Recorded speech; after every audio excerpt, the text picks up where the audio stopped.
Welcome into a special late night edition of the Lucas and Lucas podcast. Lucas Frankel alongside Mike Lucas, who joined us from his brand new setup in Cleveland, Ohio. Mike, you were in Cleveland to see the Nets beat the Cavaliers here on Tuesday night. They advanced to face the Celtics. Just what was it like, your first true experience watching a Nets-Cavs game in Cleveland? It was pretty cool. I went to a bar called the Clevelander, which I'd asked some folks at work, hey, where's a good place to watch a game? And everyone recommended that, so I was excited. Went there, and I got there 15 minutes before tip-off. There was not a single seat at the bar or at their watching island in the middle. It was pretty full. And, you know, they say Brown's town. Were you wearing Nets paraphernalia?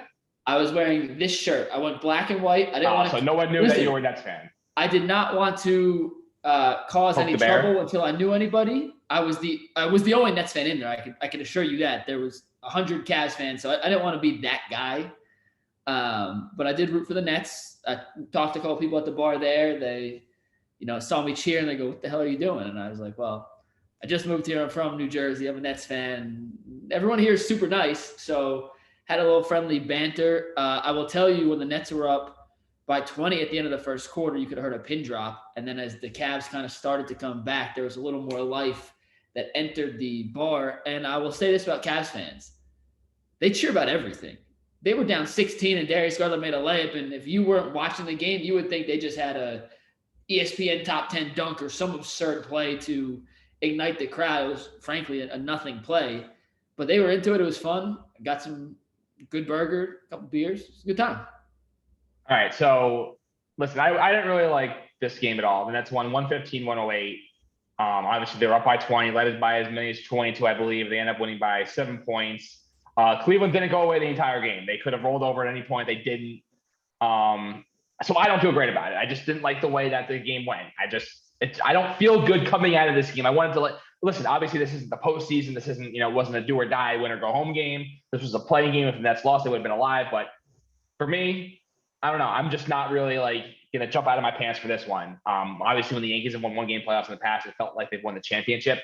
This does just not feel gratifying at all. So that's my take. What's sort of your read on that win? I mean, it's gratifying to know that they have until Saturday now to rest up and game plan. Well, Sunday. They're right. First game one is Sunday at 3:30 Eastern. So an extra Sunday. day. And every day counts in the recovery of Ben Simmons, who we'll talk about. I'm not going to jump the gun on that. I still don't think he's going to play, but every day does help. Tonight really felt more like an exhibition game to me than a playoff game. It was weird, despite the fact that I was in a Cleveland bar with Cleveland fans around it. Did it ever feel like the Nets really exerted themselves, Frank? Like, it never seemed to me that the Nets really tried. And that was kind of, in a way, frustrating to me, because it was like, hey, just put them out their misery. Let's end the game. We walk back so I'm not missing meaningful basketball, but they never did. And on the flip side of that, they beat a relatively good team without trying. And defensively for the first 2.5 quarters. I mean, you would call that not trying. You would call that not trying. It seemed for a stretch there, especially in the first quarter, Kevin Durant was really trying. And at the end of that game, it wasn't. I'm not saying not trying in the sense of like there wasn't effort, but it just seemed like they had 3 levels to turn it up if they had to.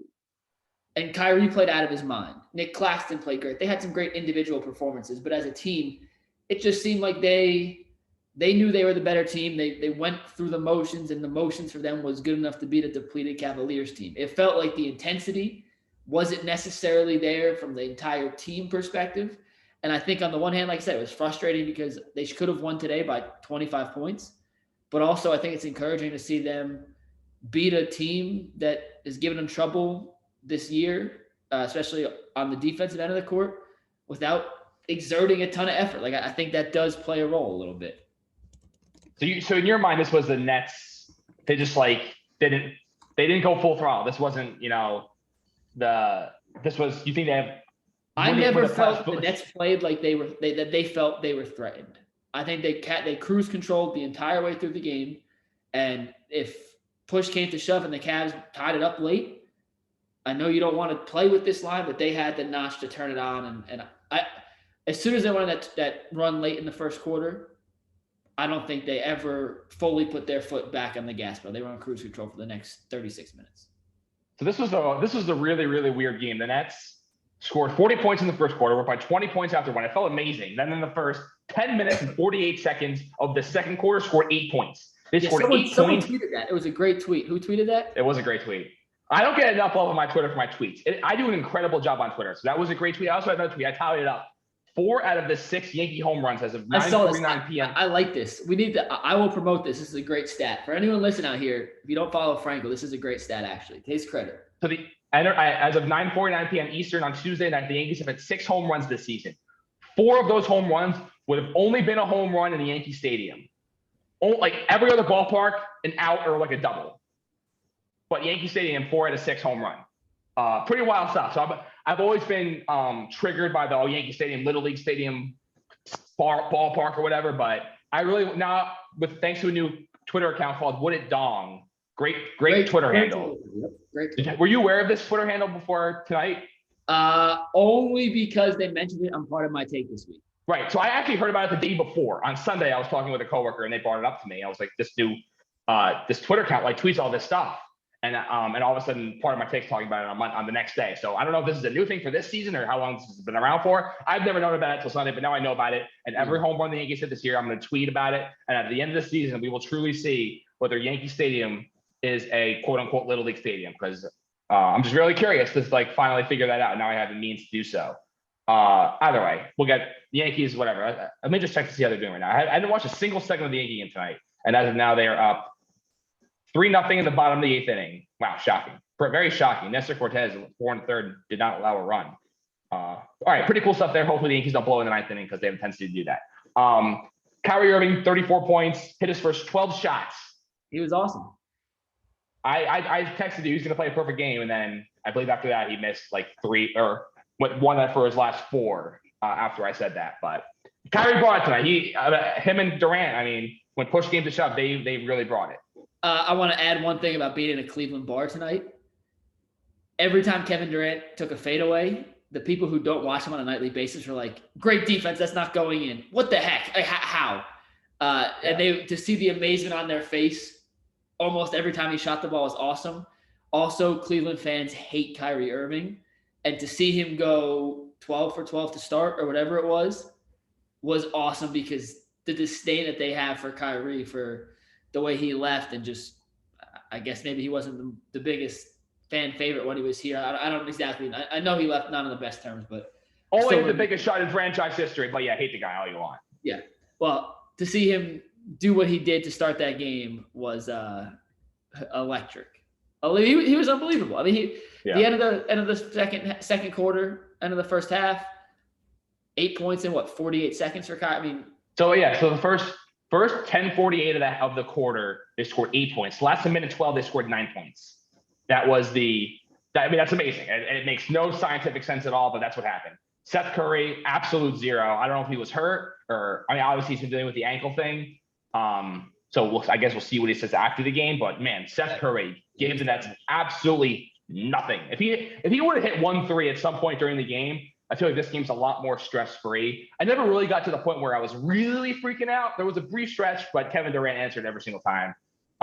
It was like, oh my God, we're going to blow it, oh my God. And then Durant 3, and then Durant bucket, ball game. Hey, do you have the box score open right now? I do. Okay, close it. All right. Look at me. Is it closed? Who had a higher plus minus today, Kyrie Irving or Seth Curry? I believe it was Seth. I saw it before. So it was Seth Curry. It was plus. I believe Kyrie was a plus 0 because Durant was like a plus 15. Kyrie was plus 2. Seth was plus 5. So similar, but. Got it. And yeah, so when Durant was off the court, that's when things really got a little nerve-wracking there. And like when Durant leaves the game, you're just basically counting the seconds to see if the Nets can just sustain themselves for whatever period that is. Yeah. And it's very, very stressful. Bruce Brown all of a sudden is like a major focal point here of this offense. They're doubling every time Durant touches the ball, double. Every time Kyrie touches the ball, they double him. And what ends up happening is they give it to Bruce Brown, who drives the lane, and he either puts up a shot or lobs it up to Claxton or Drummond. That seems to be like the new wrinkle here. It's like working, but I don't know if I love it. But I guess, if they're just going to double Kyrie and KD the whole time, that's sort of the two guys, and that's really need to like step up here. And they stepped up on Tuesday. So here's the thing with Bruce Brown. He's not a great shooter by NBA standards, But if he's wide open with no one within 5 feet vicinity, that's a shot he has to take and has to make. And tonight he knocked him down. In the last 2-3 weeks, he's been knocking him down way more consistently than we've seen from him over the first 4 years of his career. He has become an irreplaceable part of this system. By the way, what were the odds that Bruce Brown would have hit more threes than Steph Curry tonight? Did he had to hit more threes than KD too? Now that you made me delete the box score, I will. I have it right here. Bruce Brown had more threes than Kevin Durant tonight. Yes. He had 2. KD had 1. It's amazing. Yeah. Bruce Brown had more threes than Kevin Durant and Steph Curry combined.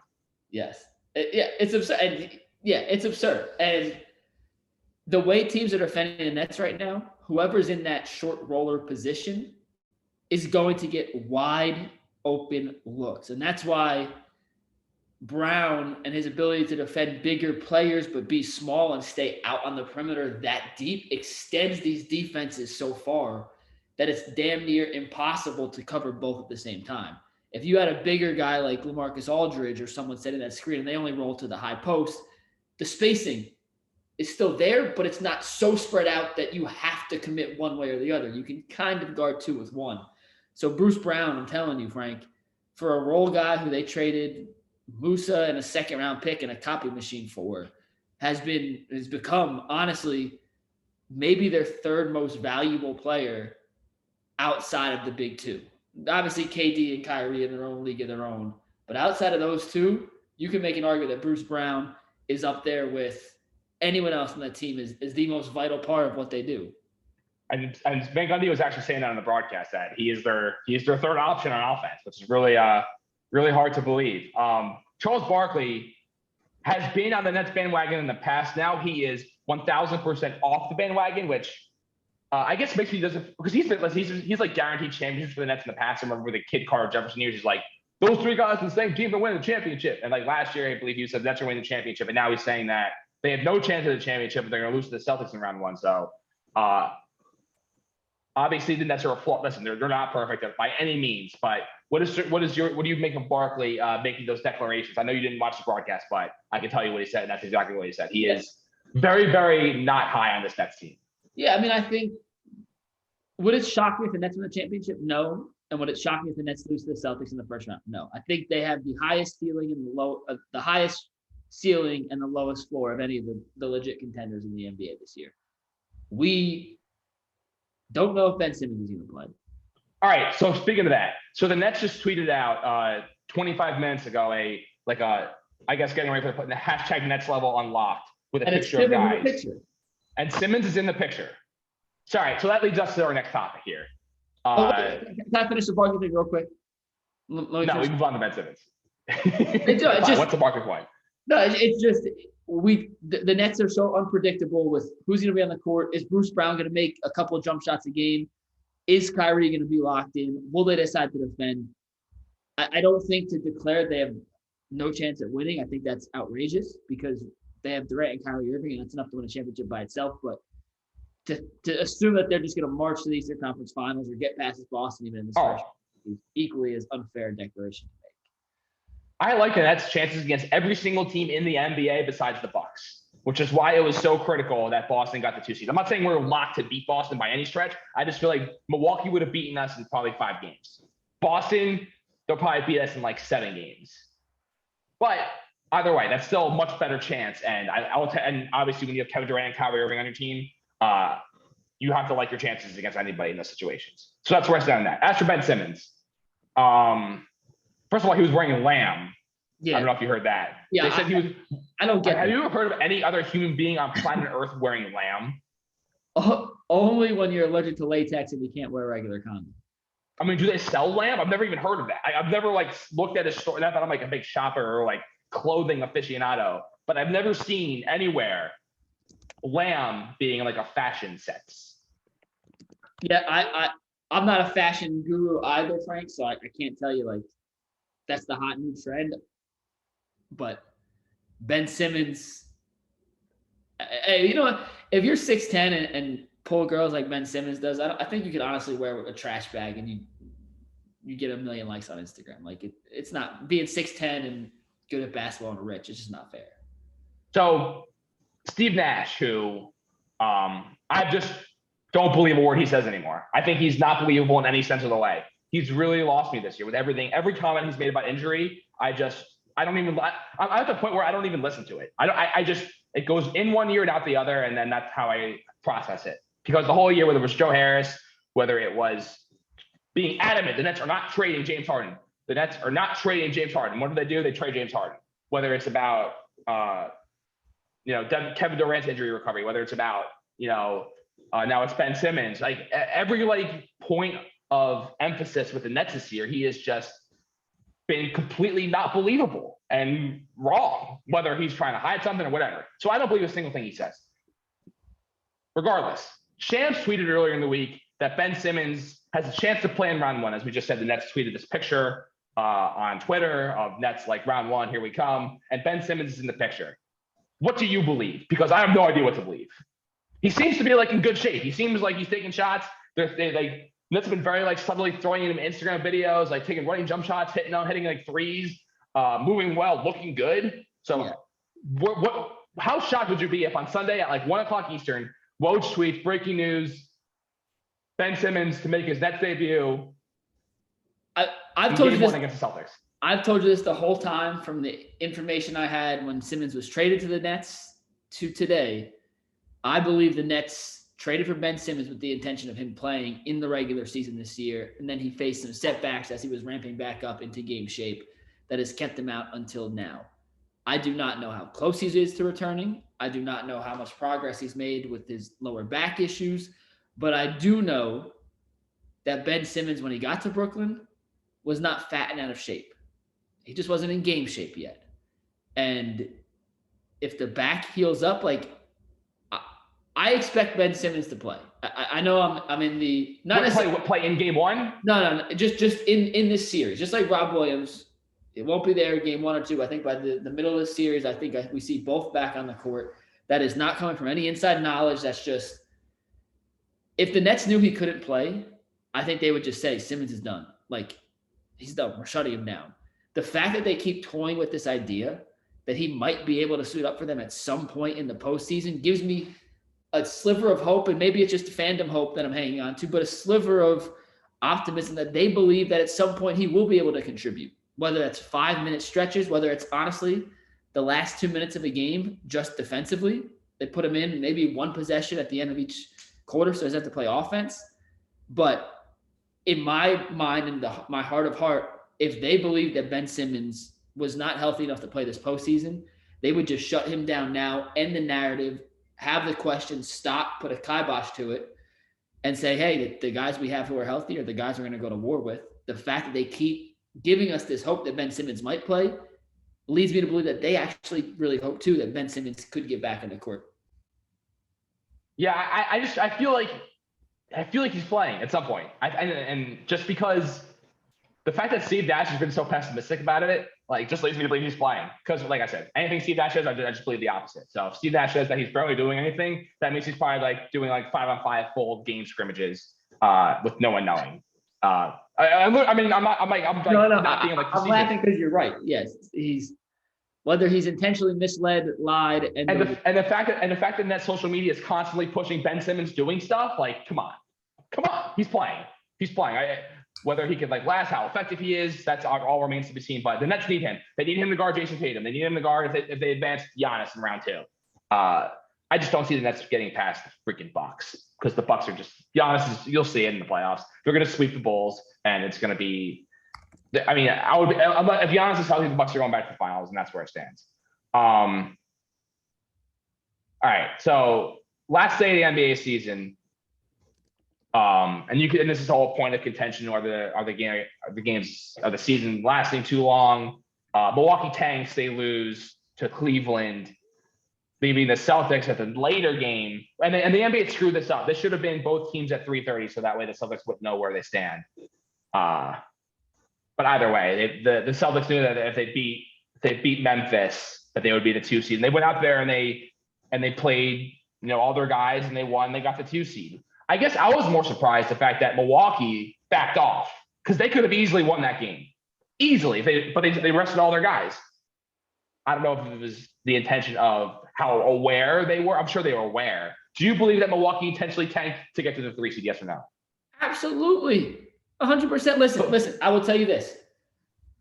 I know enough guys in the NBA to know when Mr. Big Shot over here knows all those NBA guys. Well, I'm hoping the Cavs beat whoever they play in this next series, so they play the Heat in the first round. I get to see Danny Bisaccio, former Emerson basketball player, the Heat video coordinator when they come to town.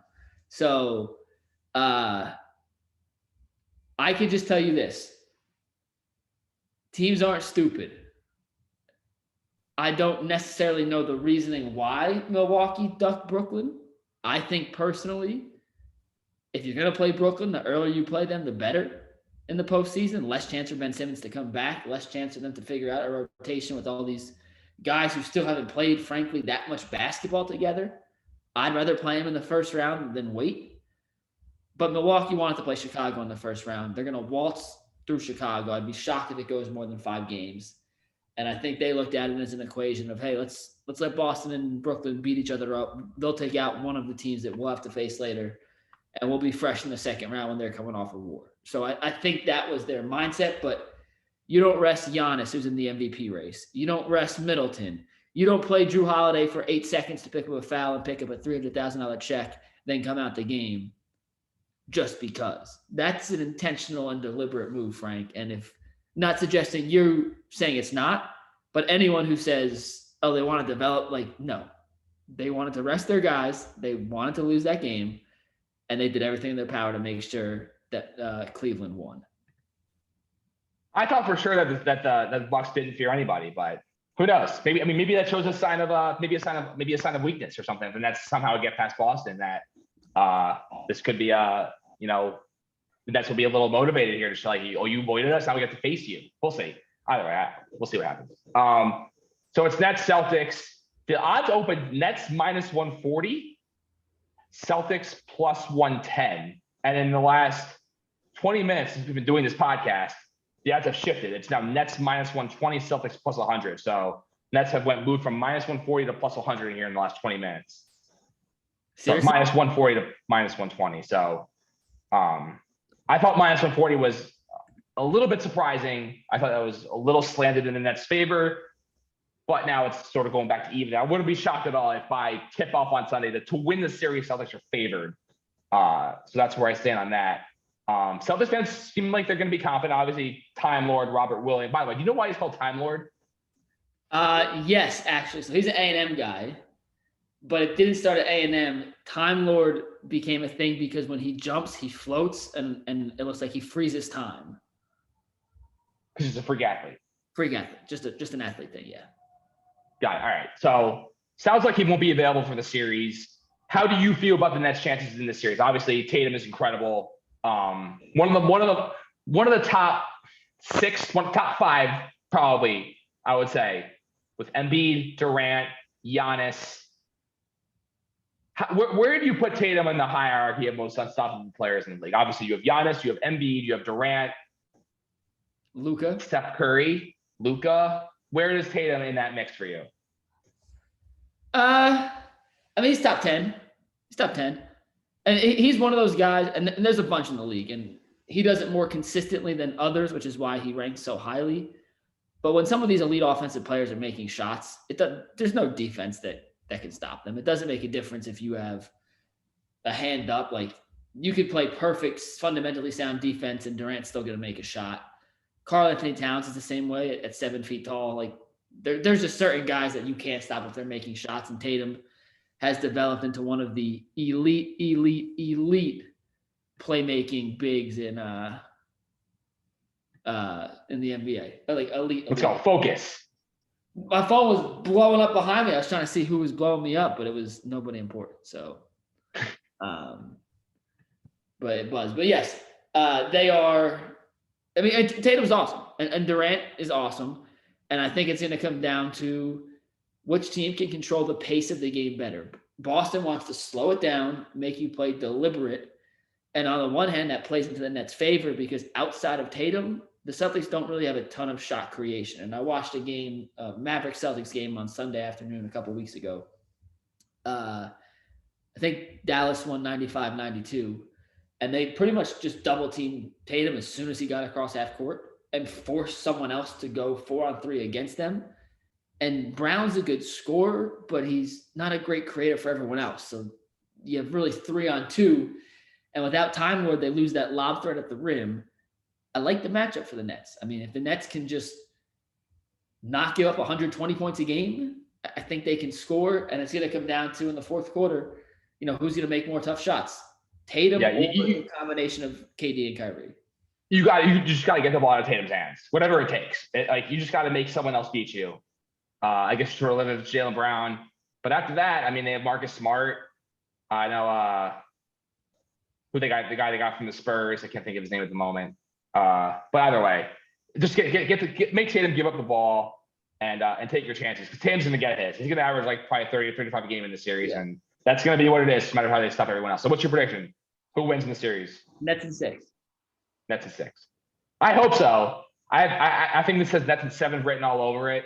I hope with Kyrie. I can't handle another loss to Boston. I don't want to deal with Tom Carroll and Pat and all these jabronis getting on my case. Like, this is tough. This is tough. The Nets need to win the series. Yeah, it's going to be intense. That's for sure.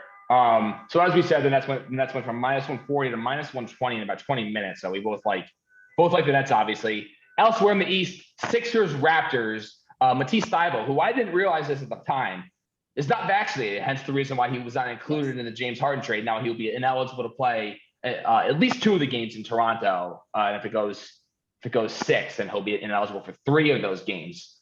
Pretty big deal. I wonder what James Harden feels about that. Either way, Sixers are -190. Raptors are +160. I think that the Raptors absolutely embarrassed James Harden in the series.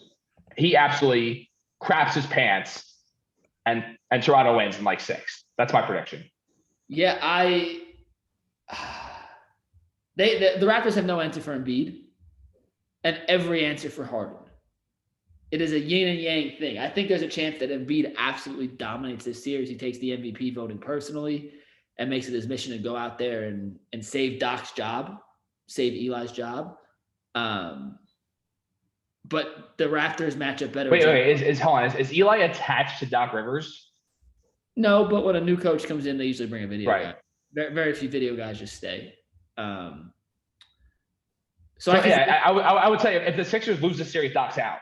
That's a pretty safe bet. Yeah, I feel pretty good in saying that without knowing anything, like that would just make sense. And what kind of and then how can you have any faith that Harden's going to go out there and look like prime James Harden?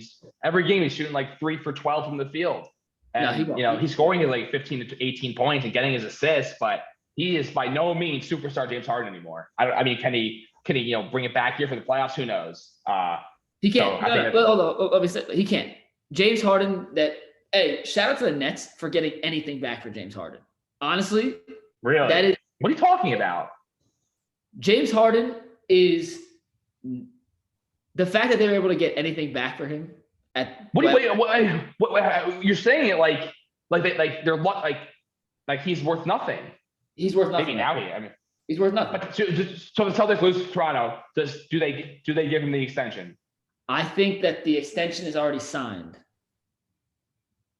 That's a Daryl Morey in love with James Harden thing. Daryl Morey's infatuation with James Harden is going to ruin that. Might single-handedly derail his career. Yes. It is. Yes, 100% is. Yes. And once again, I do not know anything. I'm just, you don't make that trade without, the wink deal that we're going to extend you. But James Harden. Hang on. There have been situations that like Kyrie's been like, I'm resigning with Boston as long as it had me. And guess what? He didn't resign. Yeah, here's the difference. I feel like we've seen this before, though. If it ends up being an epic fail, there's a difference. Kyrie knew if he didn't resign with Boston, someone else was going to give him the money. No one likes James Harden more than Daryl Morey. No one's going to dish out that massive 5-year, $260 million extension for this version of James Harden, besides the guy who loves him more than his own children. There's one guy in the NBA who looks at James Harden and still says, you can lead my team to a championship at this stage of your career. That man is the general manager of the Philadelphia 76ers. There is not another team in the league that would entertain the idea of paying James Harden that much money over 5 years after what they've seen from him this year and the decline we've seen over the last year and a half from him. No You way. really think Morey is that naive and that blind? Yeah, because he sold his soul to do this. He traded Ben Simmons. He gave up draft picks. Oh, come on. Ben Simmons was a lost cause in Philly. Philly was thrilled to give him up. I get that, but that was a blue chip trade asset they had that they turned into. Come on. You really think Ben Simmons had any real value with that contract and him for just refusing to play? You're crazy. You're crazy. At some point, he was, whether it was Harden or they waited to the offseason and traded him for another star, Ben Simmons has value in this league. And his contract's not that bad in comparison. He's under contract for 4 more years at a relatively reasonable price before the TV market jumps, the TV cap jumps. And if you're paying James Harden, just for comparison's sake, you're going to pay James Harden $60 million a year. Rather James Harden for 60 or Ben Simmons for 30. Yeah, we'll see how. I mean, but you don't know. We don't. I mean, Simmons is such an unknown at this point. That's why I don't know how much value you actually had because we haven't seen him play in so long. Yeah. So we'll see how it goes. Either way, Nets Celtics game 1 Sunday, 3:30 Eastern. It's gonna be a war. That's all I'm gonna say. Listen, this is not gonna be an easy road to the championship by any means because if you beat Boston, you got Milwaukee. So honestly, the Nets' easiest series in the playoffs, if they make it that far, will be the Eastern Conference Finals. Yeah. Yep. Whoever they play in that series, I would love them the best in that series. But getting through Boston's going to be absolutely. They went 1-3 against the Celtics during the regular season. Boston's tough, and Udoka is an incredible coach. And I think you're sort of seeing that how much he meant to Harden in the Nets last year. How much because I think it was an underrated thing about how much he pushed James Harden, how much he's pushing these Celtics players to play beyond their. Great coach. Yeah, and they were under 500. And then once the Celtics finally started buying into what he was saying, they went on an absolute roll. And listen, it's going to be tough, but I just want one championship in my lifetime. That's all I really want, and then I'll be satisfied. And I don't know. Again, it feels like too little, too late. So many things have just gone this year that it's not going to be a happy ending. But I just want to feel like I have a fair chance, and that's all I can really ask for. We have KD and Kyrie, and with that, we have a chance. And that will do it for this edition of the Lucas and Lucas podcast. See you all next week as we update Nets Celtics, round 1 of the playoffs.